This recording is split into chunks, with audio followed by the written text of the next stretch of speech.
আসসালামু আলাইকুম রহমতুল্লাহ, বিসমিল্লাহির রহমানির রহিম। আমরা গত দার্সে জামা মুয়ান্নাস সালেম এবং জামা মুজাক্কার সালেমের আলোচনা আগেও হয়েছিল, কিন্তু আমরা জামা মুয়ান্নাস সালেম নিয়ে আলোচনা করেছিলাম। এরপরে আমরা কিছু খেলাফে কিয়াস শব্দ নিয়ে আলোচনা করেছি, যেগুলো হচ্ছে যে জামা মুয়ান্নাস সালেম জামা মুজাক্কার সালেম হয়েছে কিন্তু শর্তগুলা পাওয়া যায় নাই, যেটা আমি আগামীকাল আপনাদের থেকে নিব বলছিলাম বৃহস্পতিবারে।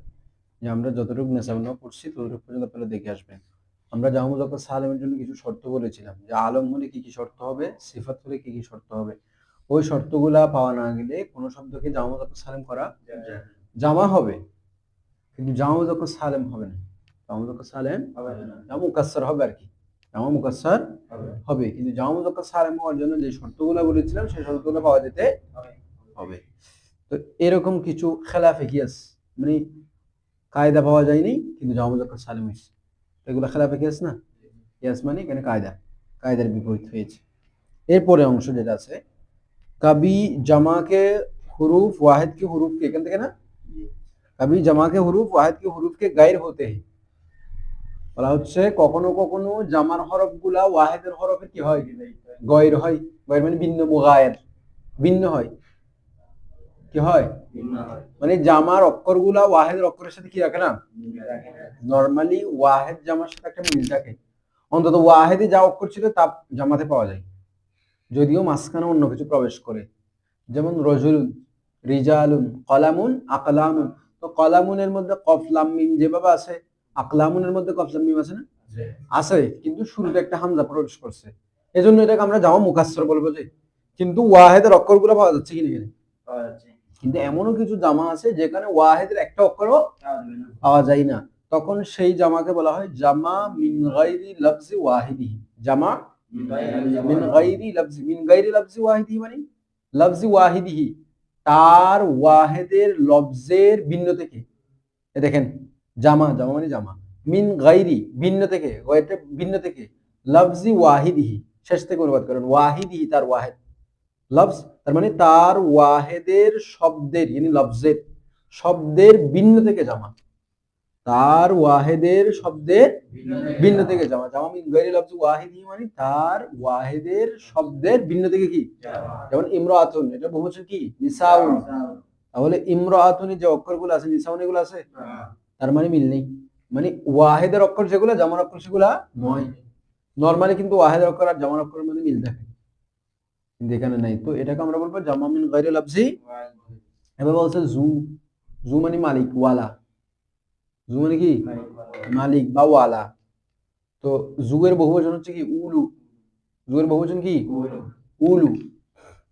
তো এখন জুয়ের সাথে উলু মিল আছে, জুয়ের জামা হচ্ছে উলু, তাহলে এই উলুটা হচ্ছে জামা মিন গায়রি লফজি ওয়াহিদ, অর্থাৎ তার ওয়াহিদের ভিন্ন শব্দ থেকে কি হয়েছে, এটা জামা হয়েছে, মানে ওয়াহিদের ভিন্ন শব্দ থেকে। ওয়াহিদের যেরকম শব্দ অক্ষরগুলো ছিল এখানে সেই অক্ষরগুলা নেই, এটাকে বলা হয় জামা মিন গায়রি লফজি ওয়াহিদি। গেল। এরপর বলছে কবি ওয়াহিদ আর জামা কি শক্ল বিলকুল এক জैसी हो जाती है। খেয়াল করেন যে নরমালি আমরা দেখি যে ওয়াহিদ যেরকম, জামাতে গিয়ে তার সামান্য হলেও পরিবর্তন হয়, অন্তত অন্তত হরকত হলেও কি হয়, কিন্তু এমনও কতগুলা শব্দ আছে যেগুলোর ওয়াহিদ জামা কি একই রকম। যেমন ফুলকুন, নৌকা, এটা ওয়াহিদও ফুলকুন, জামাও ফুলকুন।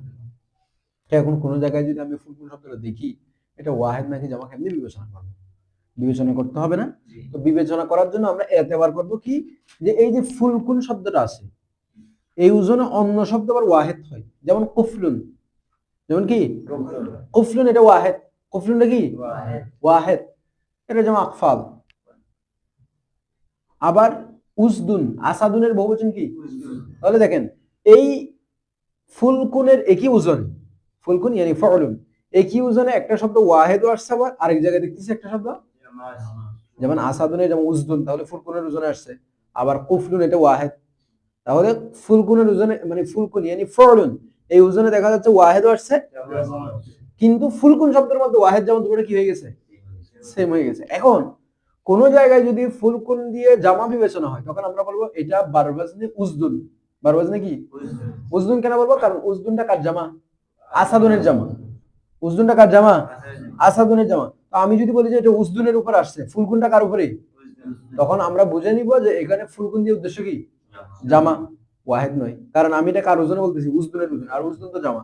আর যদি আমি বলি যে ফুলকুনটা কুফলুনের ওজনে, তখন ধরবেন যে এখানে ফুলকুন মানে ওয়াহেদ, কারণ এটা আমি যার ওজনে বলতেছি ওই শব্দটা কি ওয়াহেদ। অর্থাৎ আপনি এতেবারি ভাবে পার্থক্য করবেন যে এখানে যে পার্থক্যটা হবে এটা কি এতেবারি, মানে আরেকটার বিবেচনায়। যখন দেখবো যে এটা এই ওজনের উপর হয়েছে বলবো, তখন এটাকে ওয়াহেদ বলবেন। আবার আরেক ওজনের উপর হলে বললে এটাকে জামা বলবেন। বারহাল এটা কিন্তু জামা মুযাক্কার সালেমের মধ্যে অন্তর্ভুক্ত হবে না, এটা জামা মুকাসসারের ভিতরে, যদিও এটার ভিতরে কোনো কি হয়নি, পরিবর্তন দেখতেছি না।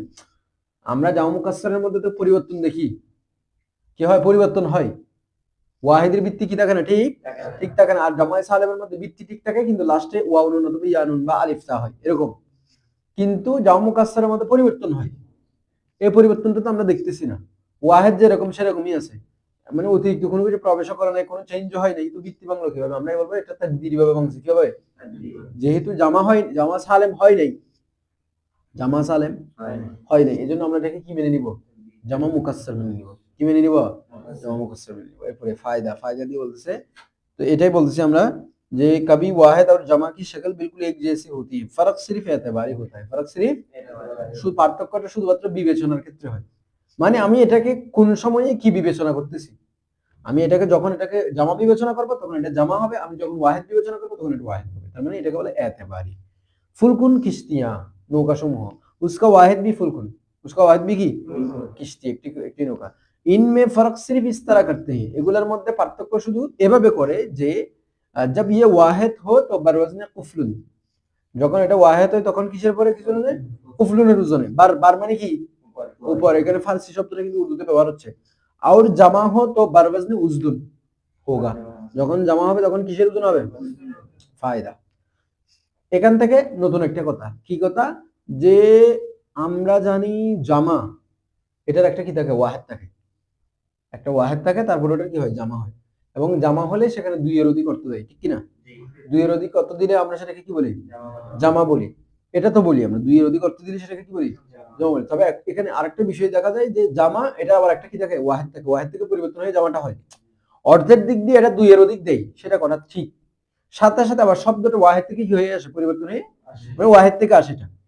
কিন্তু মাঝে মধ্যে এমনও কতগুলো শব্দ দেখা যায় যে যেগুলার অর্থ জামা, মানে এগুলো দুই এর অধিক বোঝাচ্ছে, অর্থের দিক দিয়ে দুই এর অধিক, কিন্তু এগুলোর কোনো ওয়াহেদ নেই, এগুলোর কোনো কি নাই। তখন এই যে শব্দগুলা যেগুলোর অর্থের ভিতরে জামা আছে কিন্তু শব্দগতভাবে এটাগুলো কি নেই, ওয়াহেদ নাই, কি না, এগুলোকে বলা হয় ইসমে জামা। যেমন কওমুন, জাতি, তো জাতি তো একজন দুজন দিয়ে হয় না, মোটামুটি দুই এর অধিক হবে অন্তত। তাহলে দুই এর অধিক হলে এটা অর্থ, তার মানে জাতি বললে জামা বোঝাচ্ছে না, জাতি মানে এখানে মানুষ একজন না, অনেকজন। তার মানে এটা জামার অর্থ দিচ্ছে কিনা, দিচ্ছে, কিন্তু এই কওমুনের কোনো কি নাই, ওয়াহেদ নাই, অর্থ তো আছে জাতি। তো জাতি বললে কি একজন বোঝায়, একাধিক দুই এর অধিক বোঝায় অন্তত পক্ষে। তাহলে এটা কি জামা বোঝাচ্ছে না অর্থগত হবে, কিন্তু এটার আবার কি নাই, তখন এটাকে বলে ইসমে জামা। এগুলোকে বলা হয় কি, এই ধরনের শব্দ যেগুলোর অর্থগতভাবে জামা কিন্তু শব্দগতভাবে এগুলোর কোনো ওয়াহেদ নেই, মিনি শব্দগতভাবে এগুলো জামা নয়।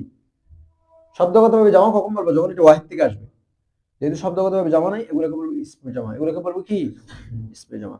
তাহলে জামা এবং ইসমে জামার মধ্যে পার্থক্য, yani মুতলক জামা, মুতলক মানে সাধারণ, এখানে কোনো শর্ত আরোপ নেই, মুতলকের অনেকগুলো অর্থ আসে, মুতলকের এক অর্থ হচ্ছে এখানে কোনো শর্ত নেই। তাহলে মুতলক জামা yani সাধারণ জামা, যেটাতে কোনো শর্ত নেই, এটা আর ইসমে জামার মধ্যে পার্থক্য হচ্ছে মুতলক জামার মধ্যে অর্থগতভাবে যেভাবে জামা জামা থাকবে, লফজগতভাবে ওটা কি হবে, ওয়াহিদ থেকে কি হবে, জামা। আর ইসমে জামার মধ্যে সেটা অর্থগতভাবে জামা হবে, কিন্তু লফজগতভাবে এটা কি হবে না, জামা হবে না, অর্থাৎ এটা ওয়াহিদ থেকে আসেনি, এটা ওয়াহিদ থেকে। যেমন কওমুনের কোনো ওয়াহিদ নেই, হ্যাঁ কওমুনের আবার জামা হতে পারে, কওমুনের কি হতে পারে, মানে ইসমে জামাটা শব্দগতভাবে ওয়াহিদ কি এখানে, বুঝতেছেন মনে হয়, কওমুনটা ওয়াহিদ কি না, এটার কোনো ওয়াহিদ নাই, কিন্তু এটার অর্থ কি আছে, জামা, এটার নাম কি দিলাম, ইসমে জামা। এখন এই যে কওমুনটা অর্থগতভাবে তো জামা, ঠিক আছে, শব্দগতভাবে এটা আর জামা হতে পারবে, জামা হতে পারবে, এটা হবে যে না, মানে এটার থেকে বের হবে যে, যেমন কওমুনের জামা হচ্ছে আকওয়াম, তাহলে এটার থেকে জামা বের হচ্ছে কিনা, আবার ওই আকওয়ামটাও জামা। এখন এই আকওয়ামটা শব্দগতভাবেও জামা, কারণ ওয়াহিদ থেকে বের হয়েছে, আবার অর্থগতভাবেও জামা, কেন, কারণ আকওয়াম মানে জাতি সমূহ, তো জাতিকে একটা বোঝা, অনেকগুলো জাতি বোঝাচ্ছে। তার মানে মানে প্রত্যেক জাতিকে একটা একটা হিসাব করতেছে আর কি। প্রথম যখন জাতি বললাম তখন ওখানে সংখ্যা বিবেচনা, মানুষের সংখ্যা বিবেচনা, আর যখন এখানে জাতি সমূহ বলছি তার মানে প্রত্যেকটা জাতি নিয়ে একটা একটা জিনিস বোঝাচ্ছে। অনেকগুলা জাতি, তার মানে অর্থগতভাবে জামা আছে, এখানে শব্দগতভাবে কি আছে? তাহলে আকওয়ামটা কি হবে না ইসমে জামা, কওমটা হবে ইসমে জামা, কারণ ইসমে জামা ওই জামাকে বলে যে জামার কি নাই, তো আকওয়ামের তো ওয়াহেদ আছে, এটাই হচ্ছে কথা। এভাবে রহতু দল, যেগুলাকে আমরা কালেকটিভ নাউন বলি, ইংলিশে কালেকটিভ নাউন বলে, সমষ্টিবাচক বিশেষ্য এগুলাই। যাই হোক, এবার মাস্ক আছে নিচে, আপনার মাস্কগুলো করে আনবেন। সওয়াল নম্বর 1 ওয়াহিদ তাসনিয়া और জামা अलग करे, সওয়াল নম্বর 2 জামা সালিম और মুকাসসার আলাহিদা করে, সওয়াল নম্বর 3 এর মধ্যে আসমা কা তাসনিয়া জামা বানাই, এগুলো তাসনিয়া এবং জামা বের করবেন। ঠিক আছে, গেল। এরপরে আমাদের সবক নম্বর 7 এর আগে কিছু ইশতিকাক নিয়ে ছোট্ট একটা আলোচনা আছে, যে ইশতিকাক মানে কি? নির্গত হওয়া। ইশতিকাক মানে কি? এটা কোন বাব? বাব ইফতিয়াল। ইশতিকাকুন, ইফতিআল, ইশতাকাকা, ইশতাক্কা, মূলত কি ছিল? ইশতাকাকা, এখান থেকে গম হবে ইশতাক্কা, ইশতাক্কু, ইশতিকাকান হুয়া মুশতাক্কুন, হুয়া মুশতাক। মুশতাক নামটা পরিচিত না? মুশতাক, মুশতাক তো আছে আরেকটা, দেখ মুশতাক, ফেসবুক দেখা যায় মুশতাক, মানে মুশতাক আছে। হ্যাঁ, আচ্ছা, অনেকগুলো মুশতাক আছে। আবার মুক্তিযুদ্ধের সময় একজন ছিল না খন্দকার মুশতাক, আপনাদের কুমিল্লা। আচ্ছা, আরফাত হুজুর একটা বলতেছে, মাম্মি ড্যাডি একটা আছে বলতেছে। যাই হোক, এই ইশতিকাক মানে উৎপন্ন হওয়া, নির্গত হওয়া, বের হওয়া। এখন আরবি এক শব্দ থেকে আরেক শব্দ বের হওয়াটা 3 ধরনের হতে পারে। কয় ধরনের? একটা হচ্ছে ইশতিকাকে সগীর, মানে ক্ষুদ্র উৎপন্ন, এটা। আরেকটাকে বলা হয় ইশতিকাকে কবির, বড়। আর একটাকে বলা হয় ইশতিকাক আকবর, সবচেয়ে বড়। মানে ইশতিকাক নির্গত হওয়া, যেমন আন নাসরু থেকে নাসর বের হইছে না, তাহলে এটাও একটা নির্গত হইছে না? নির্গত। এখন দেখেন এখানে কি শব্দের তরতিব ঠিক আছে না? বা নাসরুন বলি, নাসরুন থেকে কি হইছে? নাসর হইছে। তার মানে যার থেকে বের হইছে তার সাথে এর শব্দের তরতিব, শব্দ অক্ষরগুলো ঠিক আছে, আবার তরতিবও কি আছে? মানে যেটা প্রথমে ছিল সেটা প্রথমে, যেটা পরে ছিল সেটা পরে, অক্ষরও ঠিক আছে, আবার তরতিবও কি আছে? তরতিব মানে কোনটা আগে কোনটা পরে, ধারাবাহিকতা আছে। তাহলে এটাকে বলবো ইশতিকাক সগীর। অর্থাৎ এখানে দুইটা জিনিস থাকবে, একটা মুশতাক মিনহু আর একটা মুশতাক। মুশতাক মানে যাকে কি করা হয়েছে, নির্গত করা হয়েছে, আর মুশতাক মিনহু মানে যার থেকে। এখন দেখেন মুশতাক মিনহু হচ্ছে নাসরুন, আর মুশতাক হচ্ছে, তাহলে এই দুইটার মধ্যে অক্ষরগুলোও মিল আছে, আবার তরতিবও কি আছে। তাহলে অক্ষরও মিল থাকলে, তরতিবও ঠিক থাকলে, এটাকে বলবো ইশতিকাকে সগীর। ইশতিকাকে কি? সগীর। আর একটা হচ্ছে অক্ষর মিল আছে, অক্ষর কিন্তু আপনার তরতিব কি নেই, ঠিক নেই, তখন এটাকে বলবো ইশতিকাকে কবির। যেমন এখানে লিখছে জাজবুন থেকে জাবজুন, জাজবুন থেকে, দুটোর অর্থ আকর্ষণ। জাজবুন, জাবজুন, জাজবুন থেকে জাবজুন, অথবা জাবজুন থেকে জাজাবা, বা জাজবুন থেকে জাবাজা।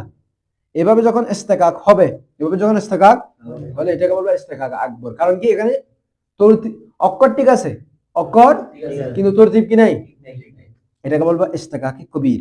আর যদি শব্দ কি হয়ে যায়, আপনার অক্ষরও পরিবর্তন হয়ে যায়, অক্ষরও পরিবর্তন হয়ে যায়, তখন এটাকে বলবো ইশতিকাকে আকবর, ইশতিকাকে আকবর। যেমন দেখছেন নাহকুন নাকুন, নাহকুন নাকুন, কি দুটোটার অর্থ সেম। এটা কাকের ডাককে বোঝায়, আপনারা দেখেন ডিকশনারিতে, নাহকুন নাকুন। তো একটা থেকে আরেকটা গঠন হয়েছে, এটা থেকে এটা ধরেন আর এটা থেকে এটা ধরেন, এই যে উৎপন্ন হওয়াটা, এটা ইশতিকাকে কি আকবর। অর্থাৎ শব্দের অর্থ সেম, কিন্তু যখন ইশতিকাক হয়েছে তখন কি হয়ে গেছে, পরিবর্তন করে ফেলছে এটাকে, মানে আরববাসীরা এটা পরিবর্তন করে। তো যখন এ ধরনের পরিবর্তন হবে ইশতিকাকের সময়, এমনি পরিবর্তন না, ইশতিকাকের সময় যদি এ ধরনের পরিবর্তন হয়, তাহলে এটাকে বলবো কি আমরা, ইশতিকাকে আকবর, ইশতিকাকে। তাহলে অক্ষর মিল থাকলে, তরতিব ঠিক লাগলে ইশতিকাকে সগীর, অক্ষর মিল থাকলে তরতিব ঠিক না থাকলে ইশতিকাকে কবির, আর অক্ষরও পরিবর্তন হয়ে গেলে তখন বলবো ইশতিকাকে আকবর। अच्छा इखान থেকে এবার একটু পড়ি। इश्तिकाके सगीर यानी दो लफ्जों के दरमियान मदलूलात सलासा में से किसी एक मदलूल में तनासुब और जमी हुरूफ असलिया में इश्तराक मा तरतीब होना, यानी जो हरफ असलिया एक लफ्ज में है वही दूसरे लफ्ज में भी हो, और वो हुरूफ असलिया जिस तरतीब से पहले लफ्ज में है उसी तरतीब से दूसरे लफ्ज में भी हो, जैसे दरबुन से दरबा। अच्छा अच्छा, এখানে মদলুলাতে সালাসা এটা মান্তিকি বিষয়। মদলুলাতে সালাসা यानी দালালাতে তাজাম্মুনি, দালালাতে ইলতিজামি, দালালাতে মুতাবিকি, এই একটা অংশ আছে, সেগুলো এখানকার আলোচ্য বিষয় না। আপাতত আপনারা শুধু ইশতিকাকের অংশটা দেখবেন। মানে বলছে কি যে দো লফজों के दरमियान মদলুলাতে সালাসা में से किसी एक মদলুল में तनासुब, অর্থাৎ এই শব্দের যে অর্থ, খেয়াল করেন এখানে মদলুল মানে অর্থ, মদলুল মানে কি, তাহলে এই শব্দের একটা অর্থ আছে না, আবার পরবর্তী শব্দের একটা অর্থ আছে, দুই শব্দের ভিতরে অর্থগতভাবে যদি মান্তিকি তিন ধরনের দালালতের কোন একটা দালালত পাওয়া যায়, মান্তিকি তিন ধরনের দালালত থেকে কোন একটা দালালত পাওয়া যায়, মান্তিকি দালালতে, দালালতে মুতাবিকি, দালালতে তাজাম্মুনি, দালালতে ইলতিজামি, কেমন, এই তিনটা আছে। আচ্ছা একটু সহজে বলি আমি আপনাকে, দালালাতে মুতাবিকি মানে অর্থাৎ শব্দ এটা যার জন্য গঠন করা হয়েছে সেটা দিয়ে যদি আমি তাকেই বুঝাই, মনে করেন যে ইনসান, এটা শব্দটা হাইওয়ানে না থাকার জন্য বুঝাইছে, কার জন্য, এখন আমি যদি ইনসান দিয়ে কোনো জায়গায় হাইওয়ানে না থেকে বুঝাই, আমি কি বুঝাই, কোন জায়গায় যদি আমি ইনসান শব্দ দিয়ে কি বুঝাই, হাইওয়ানে না থাকে, হাইওয়ানে, তখন এটা হবে দালালাতে মুতাবিকি। ইনসান শব্দটা গঠন করছে কার জন্য, হাইওয়ানে না থাকার জন্য, এখন আমি সেটা দিয়ে কাকে বোঝাচ্ছি, হাইওয়ানে না থাকে বোঝাচ্ছি, হাইওয়ানে না থাকে। আমরা অনেক সময় বলি না মানুষ ন, মানুষ ন, তার মানে কি ও হাইওয়ানে না থাকে, ও হাইওয়ানে না থাকে, ঠিক না। আচ্ছা তাহলে যখন আমি ইনসান, ইনসানের অর্থ বলতেছি, ইনসানের অর্থ হচ্ছে হাইওয়ানে না থাকে, ইনসানের মদলুল হচ্ছে কি, এখন ইনসান, ইনসান দিয়ে যদি কোনো জায়গায় ইনসানই বুঝাই, মানে হাইওয়ানে না থেকেই বুঝাই, তখন এটা হবে দালালাতে মুতাবিকি। অর্থাৎ ইনসান শব্দটা যার জন্য গঠন করা হয়েছে, প্রথমে খেয়াল করেন ইনসান যেটার যে অর্থটা দিচ্ছে ওটাকে বলা হয় মদলুল।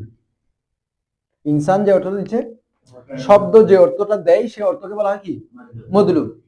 আর দালালত মানে নির্দেশ করা, তাহলে শব্দ যে অর্থের উপর নির্দেশ করে সেটাকে বলা হয় দালালত, নির্দেশ করাটাকে বলা হয় দালালত, আর যে অর্থের উপর দালালত করে সেটাকে বলা হয় মদলুল। এখন ইনসানকে গঠন করা হয়েছে হাইওয়ানে না থাকার জন্য, এখন ইনসান দিয়ে যদি কোনো সময় আমি হাইওয়ানে না থাকি পুরোটাই বুঝাই, ও মানুষ না, ও মানুষ না, বাস, তার মানে ওকে আমি হাইওয়ানে না থাকি বুঝাতে চাচ্ছি, তাহলে এখানে এটা হবে দালালাতে মুতাবিক, এটাকে দালালাতে মানে পরিপূর্ণ, ঠিক আছে, অর্থ যেরকম আমি বুঝাচ্ছিও সেরকম।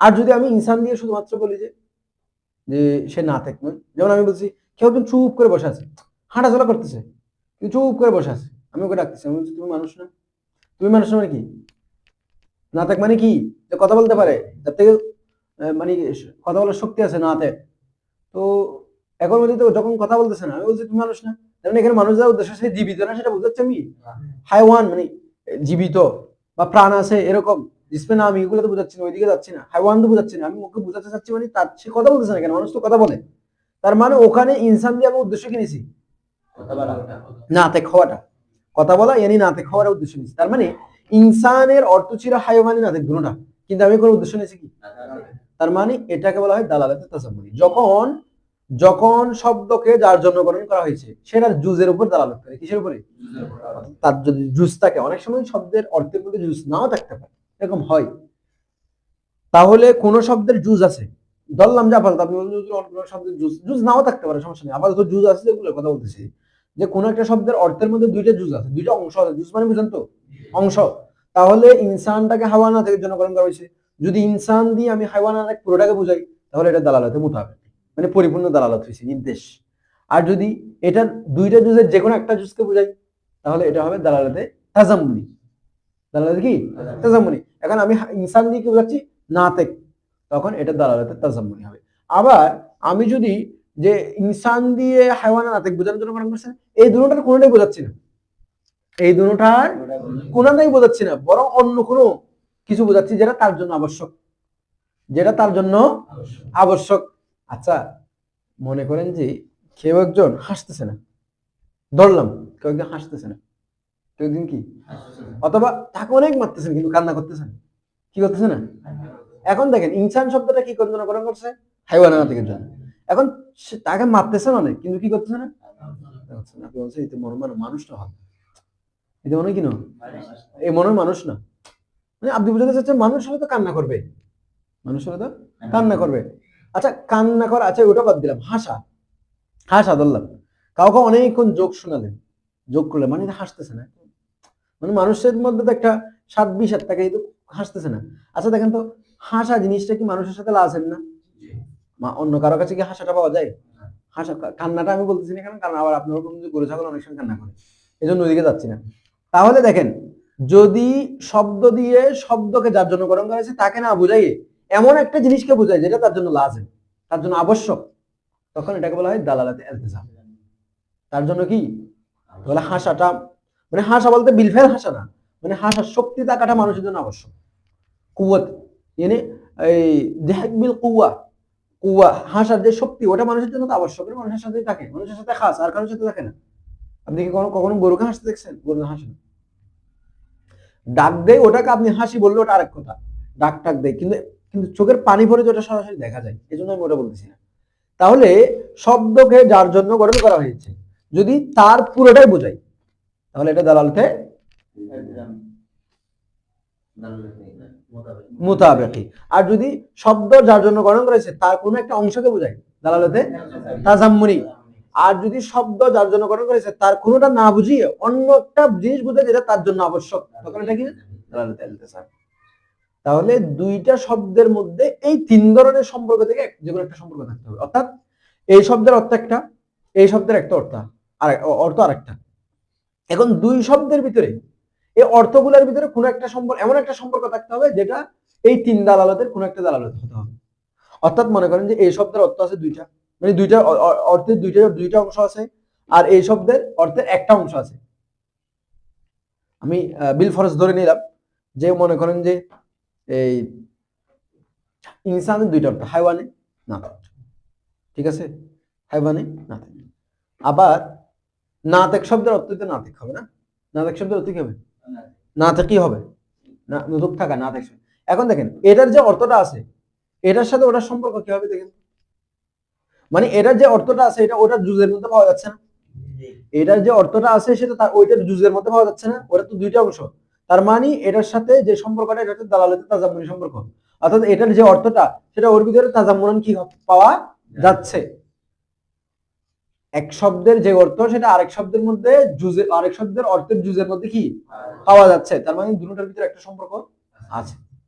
অথবা আপনি এমন একটা অর্থ দেখলেন, এক শব্দের অর্থ দেখলেন এমন একটা যেটার অর্থ ওটার ভিতরে পাওয়া যাচ্ছে না, কিন্তু ওটা ইলতিজামান পাওয়া যাচ্ছে ওই অর্থের জন্য। মানে আমি যেমন আমি দিহিক বললাম হাসা, দিহিক বললাম হাসা, এখন হাসা যে অর্থটা এটা ইনসানের জন্য তো পাওয়া যাচ্ছে না, কিন্তু ইনসানের জন্য ইলতিজামান হাসা আছে।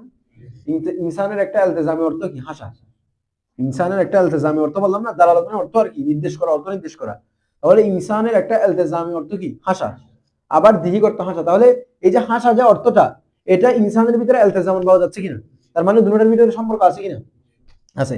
তাহলে দুইটা শব্দের ভিতরে এরকম একটা সম্পর্ক থাকতে হবে, একটা সম্পর্ক আবার থাকার পরে, থাকার শুধু এতটুকু থাকলে হবে না, থাকার পরে দুইটার মধ্যে যদি হরফগুলো মিল মিল হয়, দুইটার মধ্যে হরফগুলো কি হয় মিল মিল হয়, মানে এইগুলো এটাতে যে হরফ, আমরা আপাতত এই চ্যাপ্টারটা বাদ দিয়ে দিলাম, আমরা ওইদিকে যাব না, আমরা এতক্ষণ শুধু অর্থগত বিষয়টা বোঝানোর জন্য এটা বললাম যে দালালতের বিষয় যেহেতু এখানে আসছে, আমি এটা দেখিও নাই আপনাদেরকে, আগে পড়ছি এই মাথায় যেটা আসছে সেটা বললাম যে তানাসুব তো একটা থাকতে হবে, অর্থগতভাবে আমি একটা শব্দ থেকে যে আরেকটা শব্দ গঠন করতেছি তার অর্থগতভাবে একটা সম্পর্ক থাকতে হবে না, না আমি একটা শব্দ থেকে আরেকটা শব্দ কেমনে গঠন করবো, গঠন করলেই তো ওই শব্দের একটা আসর এই শব্দের মধ্যে পাওয়া যাবে কিনা।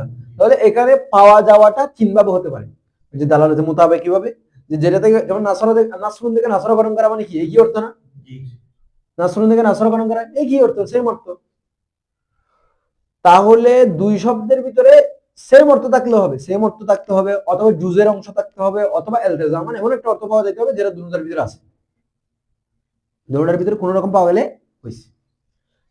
এটা পাওয়া যাওয়ার পরে, এটা পাওয়া যাওয়ার পরে যদি অক্ষরগুলা মুশতাক মিনহু আর মুশতাকের অক্ষরগুলা মিল থাকে এবং তরতিব ঠিক থাকে, তখন আমরা এটাকে বলবো কি ইশতিকাকে সগীর। এবার কবিরে দেখেন यानी दो लफ्जों के माबैन मदलूलाते सलासा में से किसी एक में तनासुब, এখানে বলছে যে দুইটা শব্দ যে গঠন করবেন আপনি, ওই যেমন আমি আমি যদি বলি যে এই যে জাজবুন থেকে জাবজুন, হ্যাঁ জাযাব আকর্ষণ করা, আকর্ষণ। তো এই যে দুইটার অর্থ এখানে তো দালালতে মুতাবিকি বললাম আপাতত, যেহেতু দুটোর অর্থ সেম বলছি আমরা, কিন্তু সেম অর্থ না হয়ে যদি এরকম হয় যে এক শব্দের অর্থ দুইটা আছে আর এক শব্দের অর্থ একটা আছে, এখন একটা যেটা আছে এটা ওই দুইটার ভিতরে যে কোনো একটার মধ্যে পাওয়া যাচ্ছে তখনও হবে, তখন এটা কি হবে দালালতে। আবার খেয়াল করেন, এক শব্দের মধ্যে দুইটা অংশ আছে অর্থে, আর এক শব্দের মধ্যে অর্থের অংশ আছে কয়টা, একটা। এই একটা অংশটা ওই দুইটার যে কোনো একটার ভিতরে পাওয়া যাচ্ছে, তাহলে সম্পর্ক কি হবে, দালালতে তাসাম্মুহি। তার মানে মদলুলাতের মধ্যে সম্পর্ক আছে কিনা, আছে। আবার দেখলেন যে তাহলে গেল এটা থাকলেও হবে, আবার এরকম থাকলেও হবে যে এক শব্দের মধ্যে যে অর্থটা আছে এক শব্দের মধ্যে যে অর্থটা আছে আরেক শব্দ, মনে করেন এক শব্দের মধ্যে দুইটা অর্থ আছে, আরেক অর্থের দুইটা অংশ আছে, আরেক শব্দের মধ্যে একটা অংশ আছে। এখন এই অংশটা এই দুই অংশের কোনোটার ভিতরে কি করা যাচ্ছে না, পাওয়া যাচ্ছে না। এই অংশটা এই দুটোটার কোনোটার ভিতরে হবে ওই যে প্রথম শব্দ যেটা দুইটা অংশ আছে এটার জন্য যেটা ইলতিজামান আছে, যেটার জন্য যেটা মানে ওই শব্দের জন্য ওই শব্দের মদলুলের জন্য যেটা লাজেম, সেটার সাথে যদি এটার কি থাকে, মিল থাকে, তাও হয়ে যাবে, তাও হয়ে যাবে। যেমন আমরা বললাম যে ইনসান হাইওয়ানে না থাকার জন্য গঠন করা হয়েছে, ঠিক আছে, কিন্তু হাসার জন্য গঠন করা হয়নি, কিন্তু হাসাটা হাইওয়ানে না থেকে সাথে খাস, এটা আর কারোর মধ্যে পাওয়া যায় না। তাহলে এটা হচ্ছে ইনসানের জন্য ইলতিজামি অর্থ, ইনসানের জন্য কি এরকম কোন একটা সম্পর্ক যদি দুইটা শব্দের ভিতরে পাওয়া যায় এবং শব্দগুলার দুটোটার ভিতরে যদি অক্ষর ঠিক থাকে, অক্ষর কি থাকে এবং কিন্তু তরতিব কি না থাকে, ঠিক না থাকে, তখন এটাকে বলবো ইস্তেকাকে কবি, তখন এটাকে বলবো কি ইস্তেকাকে কবি। তাহলে দেখেন প্রথমে কিন্তু অর্থের বিষয় আসবে, শুধু এমনি মিল থাকলে হবে না, অর্থের বিষয়টা লাগবে, যে কোনো একটা তানাসুব লাগবে, যে কোনো একটা সম্পর্ক লাগবে। এরপরে ইস্তেকাকা আকবর यानी दो लफ्जों में मदलूलात सलासा में से किसी एक में तनासुब, এটা আমার কথা যেটা বলছি যা মদলুলাতে সালাসা মানে এই দালালাতের মুতাবিকি তাজাম্মুনি ইলতিজামি গুলোকে বলা হয়।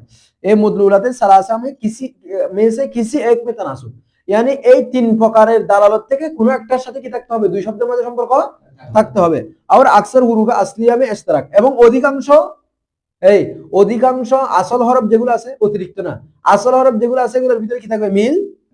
আর মা বাকিয়া में তাকারুফিল মাখরাজ, তাকারুফিল অর্থাৎ দুইটা শব্দ, এই দুইটার মধ্যে যদি তিনটা অক্ষর হয় তাহলে দুইটা অক্ষর একই রকম থাকবে, আর একটা অক্ষর কি হবে, পরিবর্তন হবে, কিন্তু পরিবর্তন হলেও মোটামুটি দুটোর কাছাকাছি মাখরাজের হবে, দুটোটা কিসের হবে। যেমন দেখেন নাহকুন নাকুন লিখছে না, তো নুন আর কব মিল আছে না, তিনটার মধ্যে অধিকাংশ মিল আছে কিনা, মিল আছে, আবার একটা পরিবর্তন হয়েছে, এবং মনে করেন হা থেকে আইন হয়েছে, এখন দেখেন হার মাখরাজ হচ্ছে হলকের শুরু আর আইনের মাখরাজ হলকের মধ্যখান, তাহলে কাছাকাছি না, কাছাকাছি কিনা। তার মানে দুইটা মানে অধিকাংশ মিল থাকবে, আর যেটা পরিবর্তন হবে সেটাও দুটোটা কাছাকাছি মাখরাজের হবে। এরকম যদি হয় তখন এটা বলবে ইস্তেকাকে আকবর।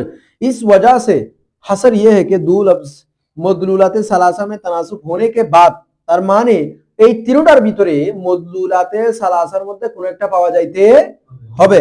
दो हाल से खाली नहीं, या तो जमी हुरूफ असलिया में मुश्तरक होंगे, হয়তো ওই দুই শব্দের মধ্যে সকল হরফ মিল থাকবে। এই জামিউ হুরুফে আসলিয়া में মুশতারক মানে কি, মুশতারক মানে বুঝেন অংশগ্রহণকারী, অর্থাৎ সকল হরফে আসলিয়ার মধ্যে দুটোটা শব্দ অংশগ্রহণ করবে, অর্থাৎ এই শব্দের মধ্যে যে সমস্ত হরফে আসলি থাকবে এরপরের শব্দের মধ্যে মুস্তাকমিনুর মধ্যে কি থাকবে, একই হরফে আসলিগুলা থাকবে। তার মানে দুটো শব্দ একই অক্ষরের মধ্যে মুশতারক, একই অক্ষরের মধ্যে কি মুশতারক মানে কমন, এক কথায় কমন বললে আরো ভালো বুঝবেন আপনারা, যে দুই শব্দের মধ্যে কমন কিছু হরফে আসলি থাকবে, মানে হরফে আসলিগুলা কি হবে, কমন হবে, কি হবে, কমন, কমন মানে মুশতারক, এটা বুঝুন সহজ, হ্যাঁ কমন বুঝে আমরা মুশতারক বুঝি না আর কি। আচ্ছা, ইয়া আকসার হুরুফে আসলি আমি মুশতারক होंगे, অথবা অধিকাংশের ভিতরে কমন হবে, অধিকাংশের ভিতরে, অর্থাৎ হরফে আসলি যদি তিনটা হয় তাহলে দুইটা কমন, হরফে আসলি যদি তিনটা হয় দুইটা কি কমন হওয়ার জন্য কি একটা হলে হবে নাকি দুইটা শব্দ হতে হবে, দুইটা শব্দ কমন, কমন বলার জন্য তো দুইটার সাথে তুলনা হতে হবে। তারপরে বলেছে মা বাকি হবে মুতাকারিব ফিল মাখরাজ, এবং বাকি অক্ষর যেগুলো আছে সেগুলোর ভিতরে অক্ষর যেটা পরিবর্তন হয়ে গেছে সেটার ভিতরে একটা আরেকটার সাথে কাছাকাছি মাখরাজের হবে, কাছাকাছি মাখরাজের হবে।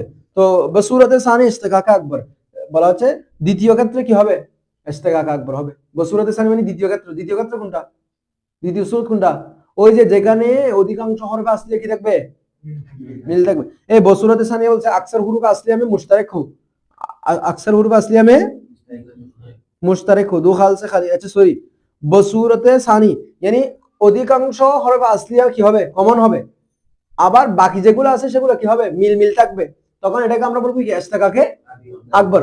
আর বলতেছে বসুরতে আউয়াল, বসুরতে, আর প্রথম সূরতের ক্ষেত্রে, প্রথম অবস্থার ক্ষেত্রে, প্রথম অবস্থা কি, যে সকল হরফে আসলে কি আছে, মিল আছে, কমন আছে দুইটা শব্দের, বলা হচ্ছে এখানে আবার দুইটা অবস্থা, কয় অবস্থা, ফের দু হাল সে খালি নেই, এটা আবার কয় অবস্থা থেকে খালি নয়, দুই অবস্থা থেকে খালি নেই, যেগুলোর মধ্যে মিল আছে। তো এই শব্দের মধ্যে হরফ আসলে যেগুলা, এই শব্দের মধ্যে হরফ আসলে সেগুলা, কিন্তু ইয়া হচ্ছে কি, যে এক শব্দ একটার ক্ষেত্রে দেখা যাচ্ছে তরতিব ঠিক আছে, আবার আরেক অংশের ক্ষেত্রে কি দেখা যাচ্ছে তরতিব, তো যেটার ক্ষেত্রে তরতিব ঠিক আছে এটাকে বলবো ইস্তেকাকে সগীর, আর যেটাতে তরতিব ঠিক নেই সেটাকে বলবো ইস্তেকাকে কবির, ইস্তেকাকে কবির, কারণ আকবর তো চলে গেছে। अच्छा, तो इनमें जमी हुरूफ असलिया मुरत्तब होंगे या गैर मुरत्तब, मुरत्तब मानी तरतीब অনুযায়ী হবে, मुरत्तब मानी কি, मुरत्तब কোন বাহাস, इसमें मफूल, বাবে বাবে বাবে তফিল, একজন মুতাসার রত্তাবা ইরাত্তিবু তারতিবান ফাহুয়া মুরাত্তিবুন, ওয়া ইরাত্তিবু তারতিবান ফাযাকা মুরাত্তাবুন। হ্যাঁ, বসুরতে সানি ইস্তেকাকে কবির, দ্বিতীয় ক্ষেত্রে ইস্তেকাকে কবির হবে, আর বসুরতে আউয়াল ইস্তেকাকে সগীর হবে। দেখি আপনারা কালকে এই যে উর্দু লেখাটা লিখছে লাস্টে, এটা আমাকে কে এসে অনুবাদ করে দিতে পারবেন, বুঝিয়ে দিতে পারবেন, এটা আমি দেখবো কাল। এই যে অংশটা লিখছে ইস্তেকাক নিয়ে, এই পুরো অংশটা কেমন।